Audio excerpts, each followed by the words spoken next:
Hello, everyone, and welcome to Petite to Queen's Claim Your Career Crown podcast. I'm your host, Lynn, and today I'm joined by our special guest, Dr. Debra Muth.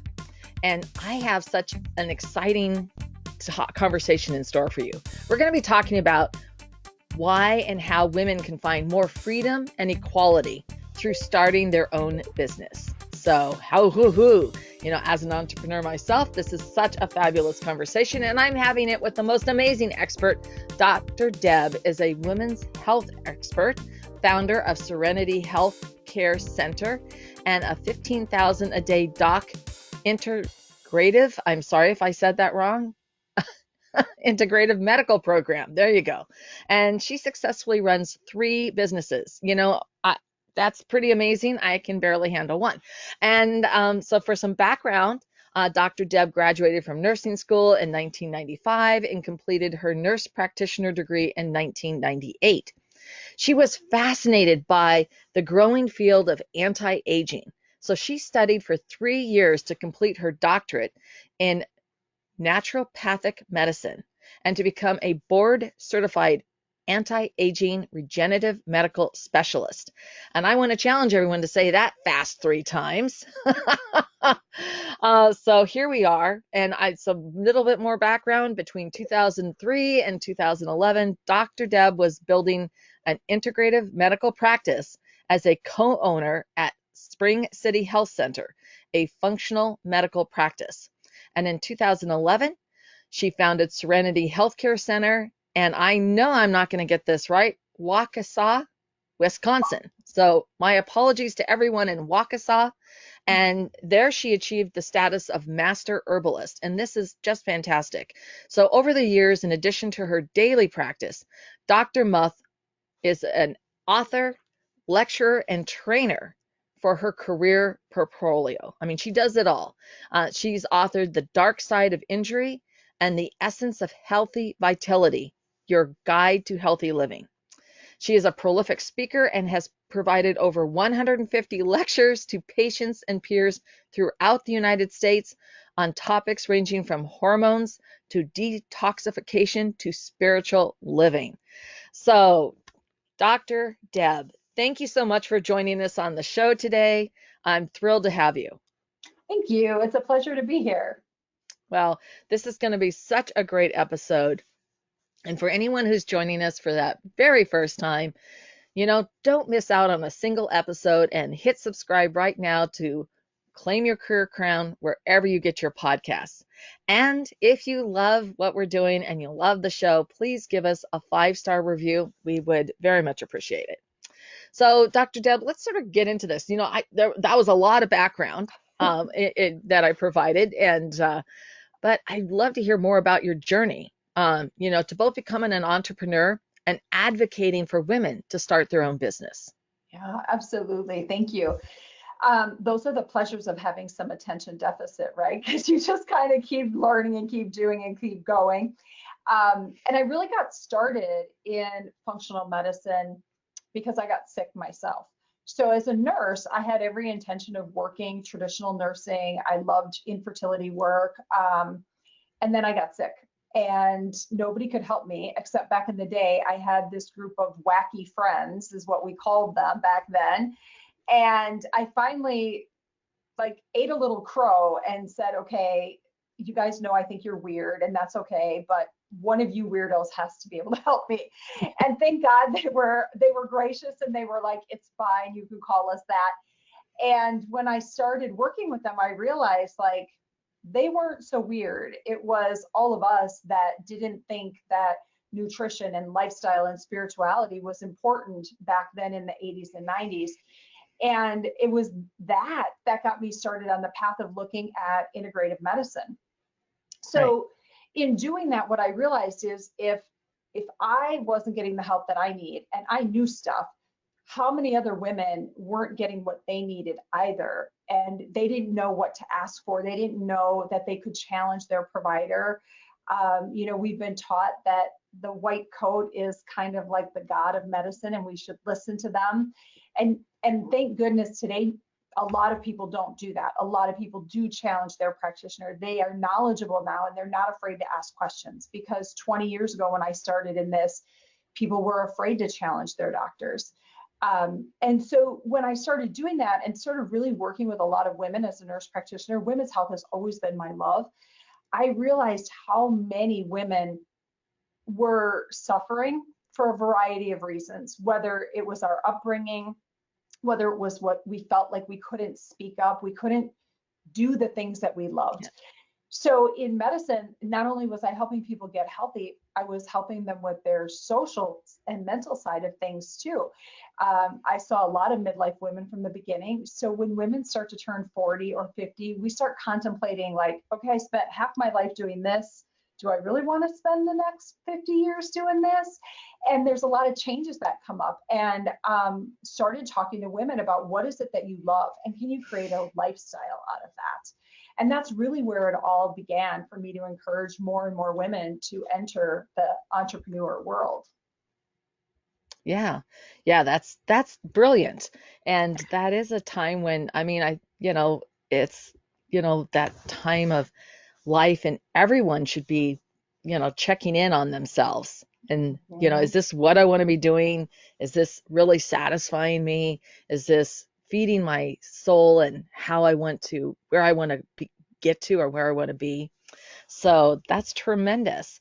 And I know that you're very interested in achieving gender equality through female entrepreneurship. Yeah. And I'm right there with you. I mean, I just love women stepping into their own power as leaders. So why do you see entrepreneurship as an effective path toward gender parity?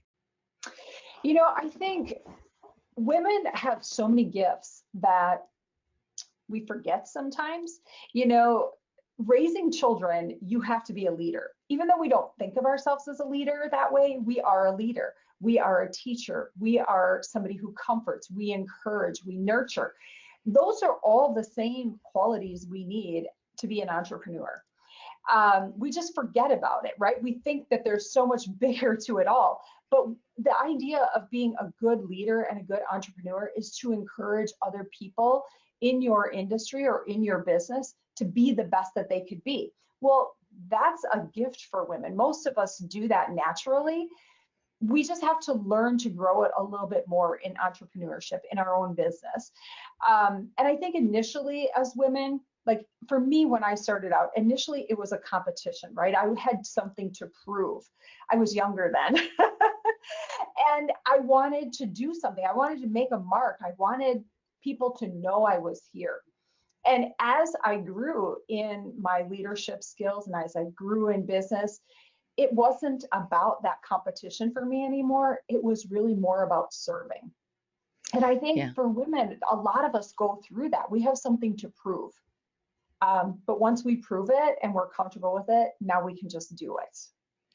Yeah. Yeah. No, I followed a very similar path in that sense of, wanting to prove myself as an individual, that being a woman wasn't putting me in some kind of a box about who I was going to be and what that life was going to look like.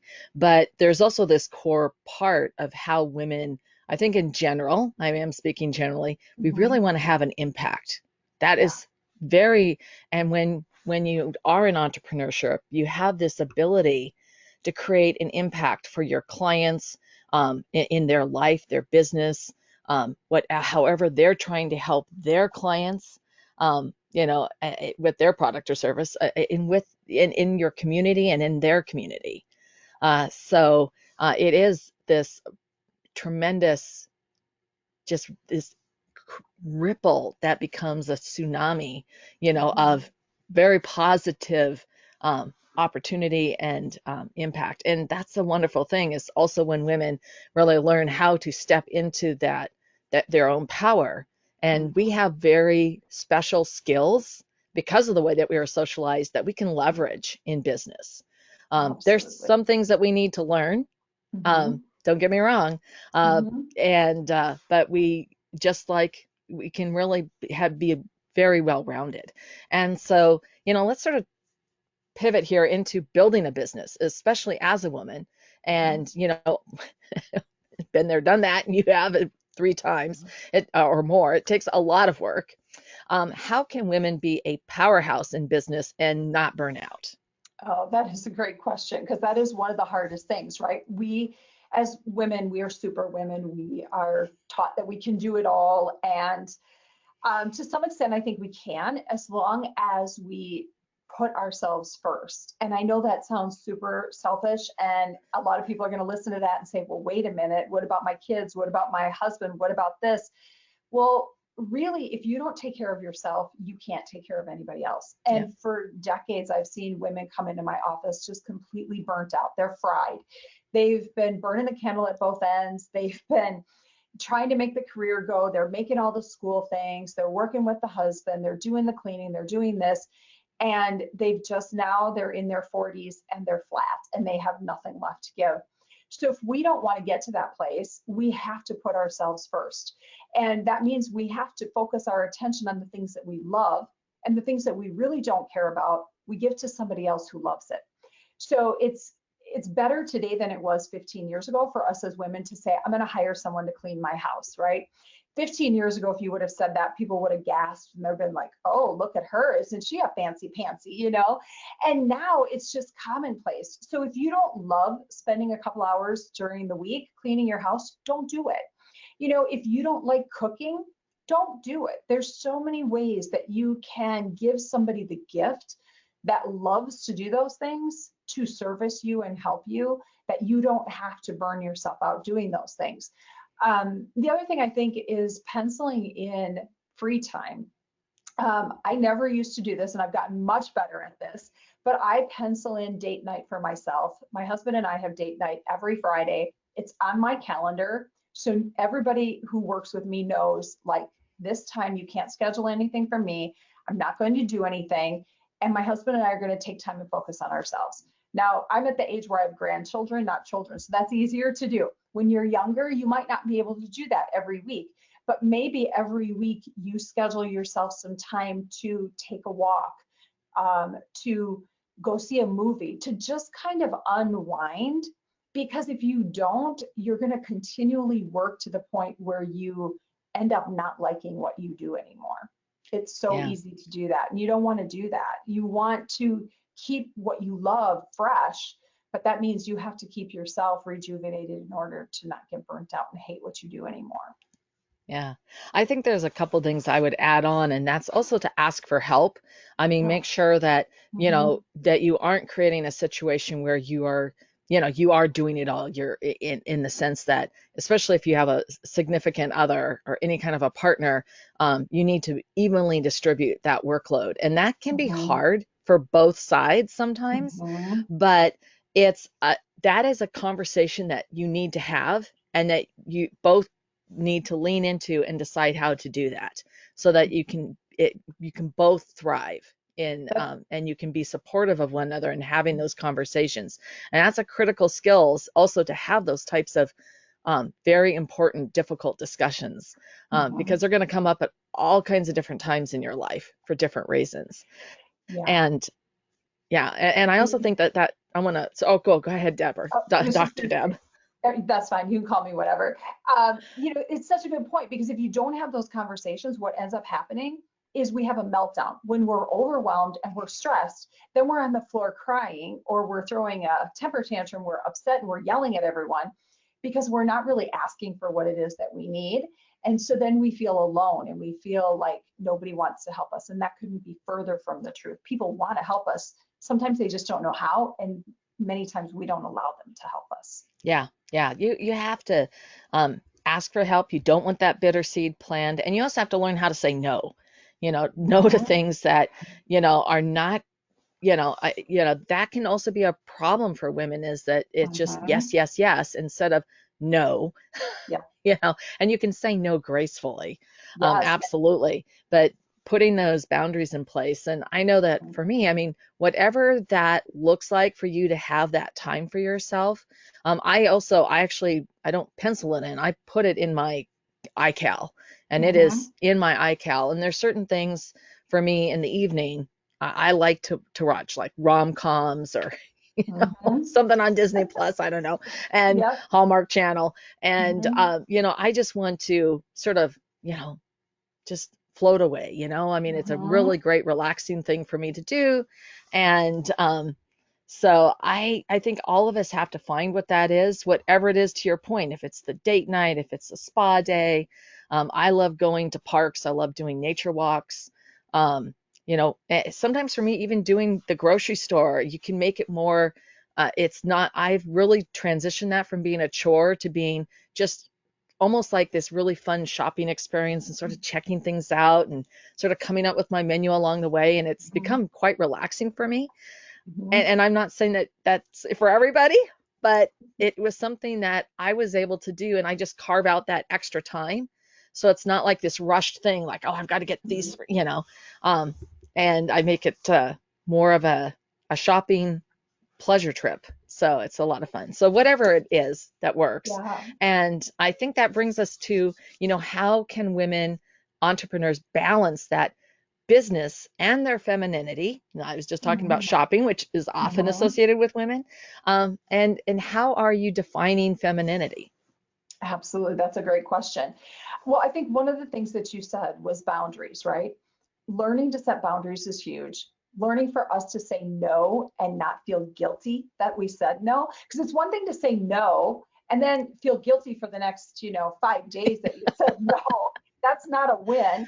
And I bring that up because I was the person that had to learn to say no. And I did that. Like I would feel bad and then I'd beat myself up over it. And then it was like, well, I was better off just saying yes than saying no because now I just been focusing on it. So I think boundary setting is huge for us. And when we're looking at femininity, it's everyone has their own femininity, right? Like some people are the love goddess and they wear the flowy dresses and that's who they are as a feminine person. But then you have other people, more like myself, where I'm more masculine in my femininity. I'm a jeans and t-shirt girl. I'm an outside girl. Like, give me the woods, give me a hike, a fishing trip, or a hunting trip with my husband. I love that. And for many people, you would think that's not a feminine thing, but it can be very feminine. So for me, I define femininity as figuring out who you are as a woman and being true to that person as a woman, not so much as a trait or how we fix our hair or makeup or any of those external things. If that's who you are, that's great. But some of us aren't that, and that doesn't make us any less feminine than somebody else who is girly and showy. It's really learning to feel comfortable in your womanly body, accepting who you are, and then just loving it and shining with it, really. So I think that's the important thing about femininity. And it took me a long time to learn that because I was brought up thinking if you dressed feminine and dressy dresses and short skirts and pretty nylons and that kind of thing, you were a girl from the wrong side of the tracks that started with a W. That's how I was raised. And so I leaned a little bit away from that. And then I was thought of as, well, if you're that type of girl, then you're not a feminine girl, then you're a masculine person. And then maybe you don't like men, and maybe you like this, and maybe you like that. And there's all these things that get put on us that confuse how we define women as. And women just are the most amazing being that there is, really. I mean, we get so many gifts of being a woman, and we think they're curses, but they're really gifts. And so if you can be true to your divine feminine, which is you loving what you do, giving back to nature, giving back to this earth, and truly wanting to just make the world a better place from that feminine, softer side, and not that masculine, harsh, pushing, forcing side, that's really the gift of femininity. Yeah, absolutely. Yeah, I've never wanted to live by anyone else's labels, and be Mhm. true to who am I authentic self. And for that can be difficult. And I think that there's another part too of when we were both talking about learning to say no. There is Mhm. a third option, and that's to find middle ground or a compromise.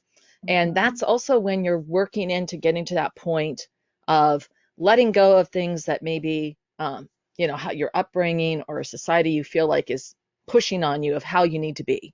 I have to have makeup on. I have to, you Mhm. know, uh, dress a certain way. Like, all the women at the company, they wear high heels. Yeah.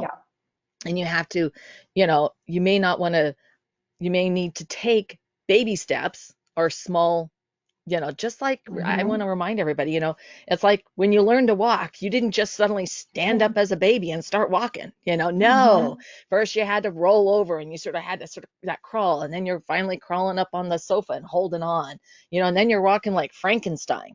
And I still have this great video of our daughter walking like Frankenstein, and Hmm. so everything takes time, and it's just you want to stretch the rubber band so that it doesn't snap back hard, but you keep stretching it and you keep stretching it, and Yeah. that grows. And so there's a lot of ways to do that. And I think that really brings us into, like, when you do pursue as a woman entrepreneurship, that it can truly provide that freedom to be your authentic self and to Yeah. lean into who you are. What are your thoughts on that, Dr. Deb? Oh my gosh, I think that is such a good point. We have that opportunity to build something the way we want to, right? Um, but I would say this, trust yourself that there's going to be mistakes when you start in entrepreneurship, because everybody wants to give you advice on what kind of leader you should be, what kind of boss you should be, what kind of business you should run. And we're all a little uncomfortable, like that walking, right? We're all doing that walk, like trying to figure out who we are in business and what we want to do. I remember when I started out in business, I thought that if I was soft, that meant everybody would take advantage of me. So I had to be tough and I had to be hard and I had to be not so compassionate. I was great with my patients. I could understand them and compassion and everything. And my employee would call in sick and I'd be like, well, what the heck? Why are they calling in sick? And there was no compassion for them. And then you learn over time to, you get that middle ground where you can trust your employees, you can deal with them a little bit, but you still may be a little on the hard side because you're driven and you're masculine and you have to do it the way men do it. And it still may not be working for you that way. It didn't work for me that way, but I felt like that's what I needed to do. And it wasn't until I truly got to be myself and I said, okay, you know what? I'm kind of masculine. I'm kind of soft. I want to be compassionate. And you know what? If I'm compassionate and I'm wrong at being compassionate because they take advantage of me, okay, there's nothing I can do about it, but I'm going to be true to who I am so that I don't feel guilty that I responded a particular way or I feel bad that something didn't happen this way. I'm going to start to just be honest with people and communicate the way I know how to communicate and let the chips fall where they are. And it was when I did that that my business really started to take off and grow. Before that, I felt like I was always pushing and pulling, and things were falling apart around me, and they just didn't feel like they were right until I got right with myself and just accepted this is who I am, and I'm going to do it my way, not the way everyone else tells me to. Yeah. So that's the goal. I mean, that's the love of being a female in the world. You can do that. Yeah. Yeah, absolutely. I mean, we can always carve our own path and what that looks like and what it means. Mhm. I've always had this saying about myself that I am the poster child of taking the long road around to travel a short distance. But the journey's been amazing. So, Yes. and learned a lot and experienced a lot along the way. Mhm. So, what advice do you have for women who are considering starting their own business? You know what? I would say if you're starting your own business, learn as much as you can learn, but do not be afraid to ask for help with what you don't know. There's a lot of things we all don't know in business. There's a lot of things we can Google and figure out, but I'll tell you, it's going to be a lot easier and you're going to like it more if you find somebody that can help hold your hand along the way and point you in a direction quicker. Because you'll get lost in Googling for hours, right? When you could have just picked up the phone of somebody who's in business and say, hey, how do I do this? Or who do you recommend for that? And you're off and running in 5 minutes. You had a great conversation with a colleague or a friend, and you didn't waste your time trying 10 things before you figured out that none of those worked. And those were just all people that had great marketing for you. So I would say really, find yourself some people that you can call your tribe that you trust. And it doesn't have to be the same business that you do. It's just people that have been in business that can help you along the way. Because that is the one thing that I found with women is they're not afraid to help you. Most of them will help you. Most of them want to see you succeed. and they're comfortable helping you along the way. So don't be afraid to ask. I mean, the one thing that I think people are starting to learn today is there's a lot of customers out there, way more customers than any of us can or want to take care of. And so everyone has a niche, and everyone's going to align with whoever they're going to align with.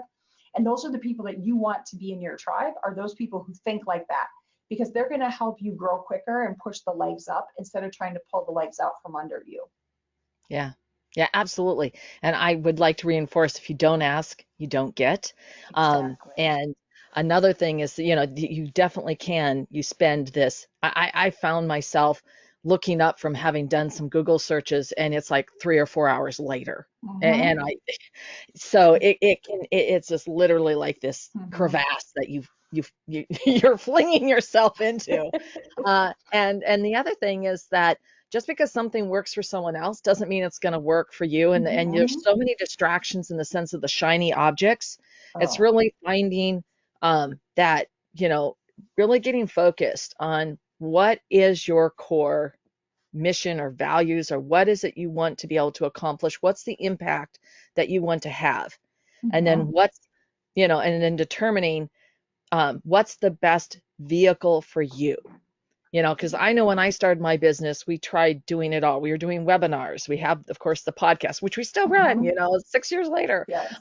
We had, we were blogging multiple times a week. Mm-hmm. We were, creating all kinds of different assets, and resources. And then we were doing all the social media, all of it. Mm-hmm. And then I was also doing guest speaking things. And it was just like, and I wrote a book, and we were doing all the book promotion pieces. It was like this wide. Oh, yes. And Mm-hmm. and it was another woman who helped me see that, okay, you're doing all this. What's actually working? Mm-hmm. And then we went to this. And by focusing, and it was also a combination of what did I really like. So I loved the podcast. So we kept the podcast, Mm-hmm. and slowly but surely we built that audience, and podcasts have so much values for so many different reasons. It's definitely something, if once you have that mission and that course that you're on, I always advocate doing guest Mm-hmm. podcasting. It's incredible. You get to borrow the ethos of the host. You get to add that authority and leadership, and then it's incredible SEO value. So Oh, yeah. and you show up and you talk, Mm-hmm. right? Yes. I actually have a free masterclass on how to leverage guest podcasting to grow your business. But that's still, it's like figuring out what you really like. And so I also am a guest on Yeah. podcasts like every week, because I like to Mm-hmm. talk. It was always really a good fit for me. And Yes. so you find those things, and then how you can leverage them and how you can utilize them to your benefit, but you're also Mm-hmm. still serving and giving value. And it's a balancing act always, but Mm-hmm. don't try to do it all. Mm-hmm. Like we've just been Yeah. saying, don't try to be the house cleaner and take care of your parents and the kids, and then run a business and Mm-hmm. manage your husband's social life, whatever, or Yeah. your partner, your spouse, whatever it Yeah. is. You've got to, bring that in, and then what's going to be the best fit for you. Yeah. I did the same thing. Like, we did everything. Like, and I was it, right? I'm trying to do it all. And you realize, like, after a while you're doing all this stuff, but you have no idea what's working and what's not. So I agree. Like, figure out what it is you like and just become an expert at that Yeah. platform. Whatever it is, don't listen to people when they tell you have to be a social queen, you have to be a this, you have to be on LinkedIn, you have to be on that. Because before you know it, you're going to spend $100,000 in marketing, and you don't know what's working, if anything, or what you were doing before you spent all this money in marketing, which is usually word of mouth, actually produced way more for you than all of this money you spent on things. Yeah. It's so important. And the other thing that you said about shiny object syndrome, it's so easy for us to get it. I've had it. I know so many people in my coaching groups that have the same thing. And, make yourself a rule of thumb. Like, if you're going to spend over X dollars, whatever that is, then you're not going to do it without doing some investigating, without doing some real soul searching as to whether or not you need it. But then also make yourself one on the other side too, because it's so easy for us to say, oh, it's $50.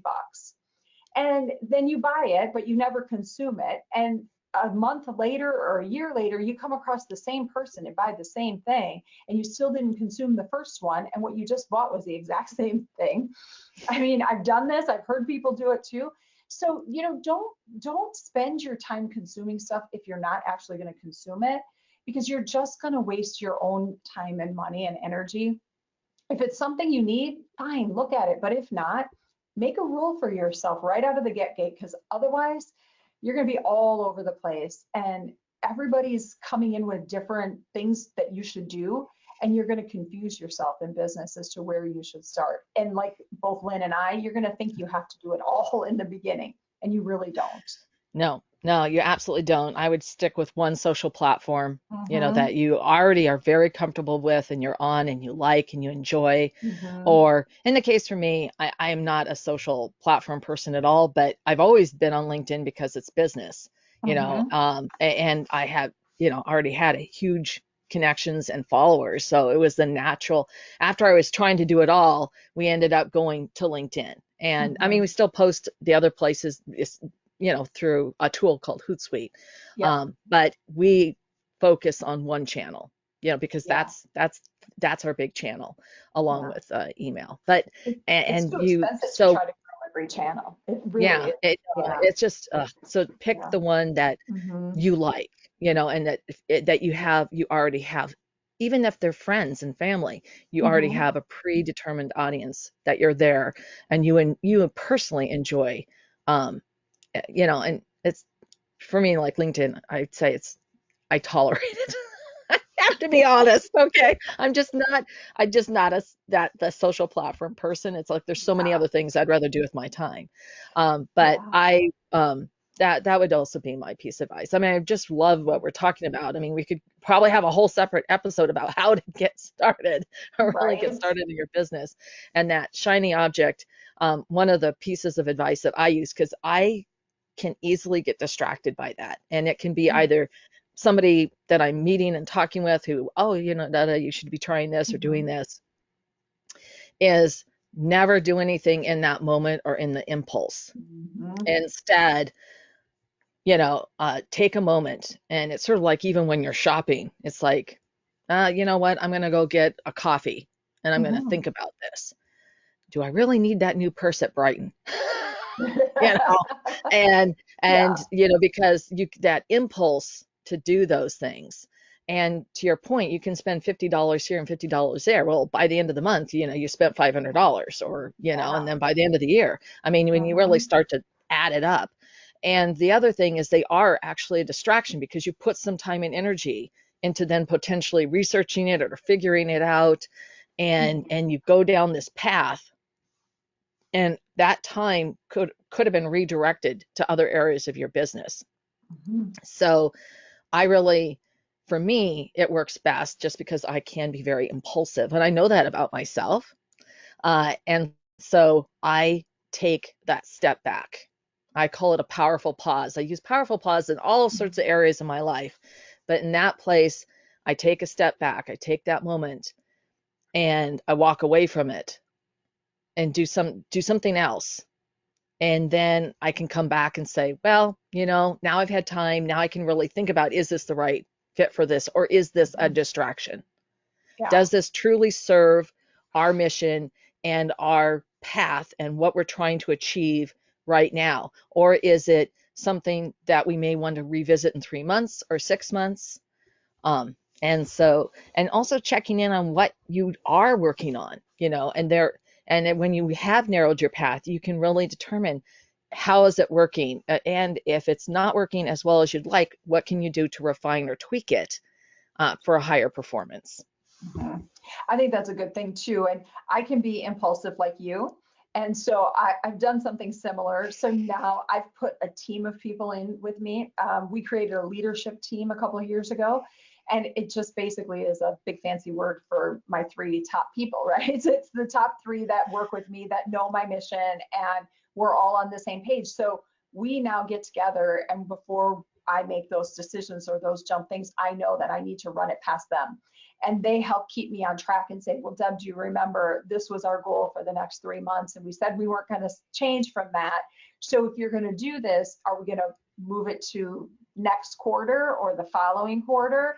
Or what are we going to do? And so that helps me too to keep on track, and so that I'm not jumping from idea to idea to idea, because I'm a great ideas person. I'm a poor executor. It's a good thing I've got great people around me, because they help so that I don't keep jumping all the time too. But there are a lot of ways that you can do that. You just, if you're not good at putting that stopgap in, like Lynn, you're really good at making the pause yourself, or for me, I need other people sometimes to do that. Just come up with a way that works for you, so that you can stop and take a breath, and like you said, go back to, what does this do with my mission? Does it drive me forward? Does it detract me? And so now I'm made headway here, but now I'm over on B category, and now I'm starting all over again, and I'm losing traction over here. Because if you're constantly losing traction from where you start, you're never going to get where you want to go. So you have to stay on that one path so that you can make traction with it. Yeah. I mean, otherwise it's just, everything gets diluted. Now, and there are times where whatever that opportunity is, that even when you've taken that step back and you take a look, you can say, this actually would be a better fit. And it's okay to take a left or a right turn, even if it's a hard left or right. Absolutely. Yeah, that's the great thing about the universe, is sometimes the universe drops something in our lap that's just so big and amazing that we can't pass up, and it has a deadline that's not on our target. And if that's the case, and it's going to really catapult your business, go for it, make it worth your while. Don't pass those things up, because those are some of the ones that will bite you in the long run, and you'll be like, I wish I would have, Yeah, I would have, could have, should have. Exactly. Lots of shoulds, huh? Yeah. Or is it could have, would have, should have? Anyway, whatever the thing is. So thank you so much, Dr. Deb, for sharing how entrepreneurship can help women gain more equality and freedom. And I know that our listeners are going to want to know more about where they can find you and find out more about you. Yeah, absolutely. So I am on social media.